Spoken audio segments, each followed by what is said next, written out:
নমস্কার বন্ধুরা, বাবু কাকার বাগানে আপনাদের সবাইকে স্বাগতম। আজ 2 মাস মোটামুটি প্রায় হয়ে গেল আপনাদের সামনে আমি কোনো ভিডিও আনিনি, কারণ আমার কিছু শারীরিক প্রবলেম থাকার জন্য, শারীরিক দুর্বলতা, তার জন্য আমি আপনাদের সামনে নতুন নতুন ভিডিও ভেবেছিলাম আনবো। একটা চন্দ্রমল্লিকা সিরিজও শুরু করেছিলাম, কিন্তু সেটা আমি কমপ্লিট করতে পারিনি। দেখতে পাচ্ছেন, আজকে তাই ভাবলাম আপনাদের একটা আপডেট দিই আমার বাগানের কি খবর। এই দেখতে পাচ্ছেন শীত চলে এসেছে, তাও কিন্তু জবা ফুল কন্টিনিউয়াসলি ফুটে যাচ্ছে বাগানে।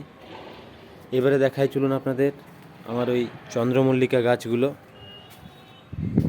দেখুন প্রত্যেকটা গাছে কিন্তু কুড়ি চলে এসেছে, এবং প্রত্যেকটা গাছকে আমি ফাইনাল পটও করতে পারিনি, এই ছোট পটেই রয়ে গেছে। এই যে দেখতে পাচ্ছেন ছোট ছোট টবে। এই গাছটা দেখুন, এটা একটা হলুদ কালারের ফুল হবে। প্রত্যেকটা গাছে দেখুন কুড়ি চলে এসেছে। এখন এই গাছগুলোতে পরিচর্যা সেরকম আমি কিছু করছি না। আমি এখন পটাশিয়াম, মানে মিউরেট অফ পটাশ, এমওপি, লাল রঙের যেটা হয় চিনির মতো, ওই সারটা 1 লিটার জলে 1 গ্রাম, আর 1 গ্রাম হচ্ছে এসওপি, সিঙ্গেল সুপার ফসফেট, এই দুটোকে জলে গুলে আমি গাছের গোড়াতে, দেখুন এই মাটি ভিজে দেখতে পাচ্ছেন, এই কিছুক্ষণ আগেই আমি দিলাম। 1 লিটার জলে 1 গ্রাম করে হিসাব করে। তো আমার এখানে টোটাল 32টা টব রয়েছে, সেই 32টা টবে একটা হিসাব করে আমি মোটামুটি ওই 30 গ্রাম 50 গ্রামের মতো এমওপি আর ওই 70 গ্রামের মতো এসওপি, এই দুটো জলে গুলে আমি গাছের গোড়াতে দিচ্ছি, যাতে কুড়িগুলো ঠিকঠাকভাবে বাস্ট করে, কুড়িগুলোর সাইজগুলো যাতে বড় হয়। আর যদি ফলিয়ার স্প্রে আপনারা করতে চান তাহলে 0050, যেটা হচ্ছে এসওপি, সাদা রঙের হয়, ওটাও পটাশিয়াম। কারণ গাছের ফুল ফলের জন্য পটাশিয়ামের খুব সুন্দরই মানে দরকার, পটাশিয়াম না হলে এগুলো হবে না। আমি অনেক দিন পরে ভিডিও করছি, আপনারা দেখতেই পাচ্ছেন। দেখুন এটা একটা জবা গাছটা আমার, সেই দেখুন এগুলোতেও প্রচুর কুড়ি এসছে, এই গাছগুলোতেও, এটা কি গাছটাতেও। এটা অরেঞ্জ কালারের জবা, অরেঞ্জ কালারের ফুল হয়। এই যে দেখতে পাচ্ছেন আমি গাছগুলোকে ঠিকঠাক, মানে কি বলবো আপনাদের, যে এটা অপরাজিতা গাছটা, সেই অপরাজিতা গাছটা যেটা লাগিয়েছিলাম আপনাদের ভিডিও করে দেখিয়েওছিলাম আমি, ভিডিওটা দেখবেন আছে আমার ডেসক্রিপশান বক্সে গেলে দেখতে পাবেন।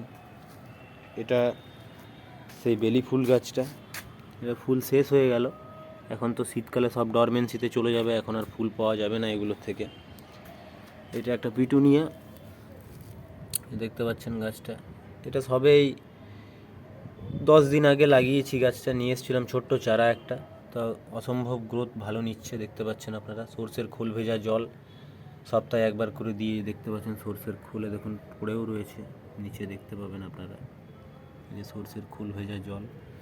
এটা হচ্ছে একটা গ্যাজিনিয়া, এই যে গ্যাজিনিয়া, কুড়িও চলে এসছে এটাতে। এটা আর ওইটা একসঙ্গে দুটো নিয়ে এসেছিলাম।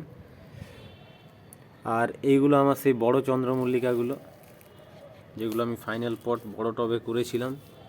দেখতে পাচ্ছেন প্রচুর প্রচুর কুড়ি এসছে গাছগুলোতে। এই দেখুন কি সুন্দর ঝাঁকড়াও হয়েছে।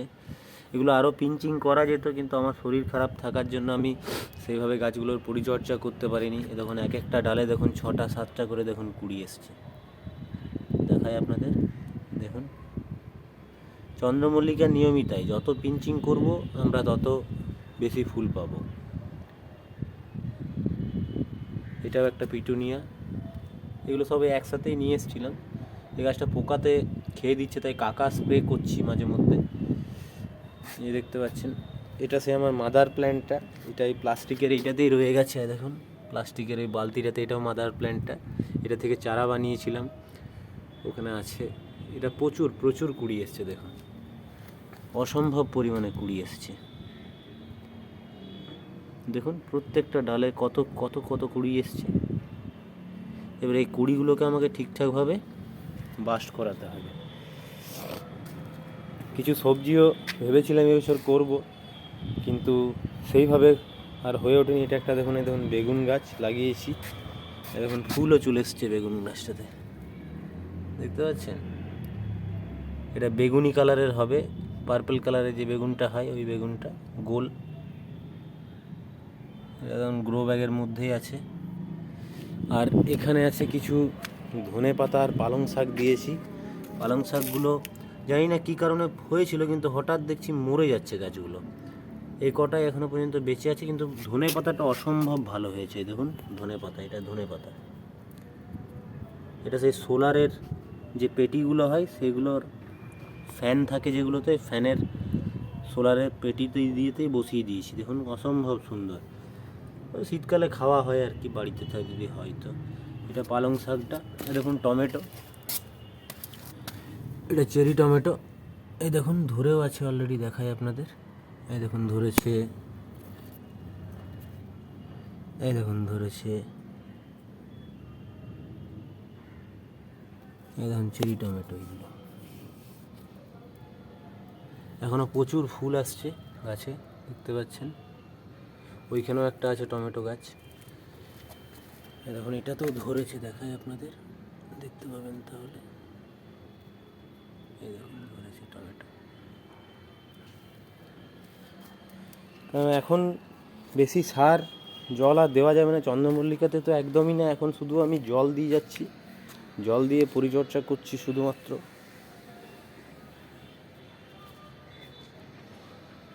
আর ভিডিওটাকে বেশি দীর্ঘায়িত করছি না, সঙ্গে থাকবেন।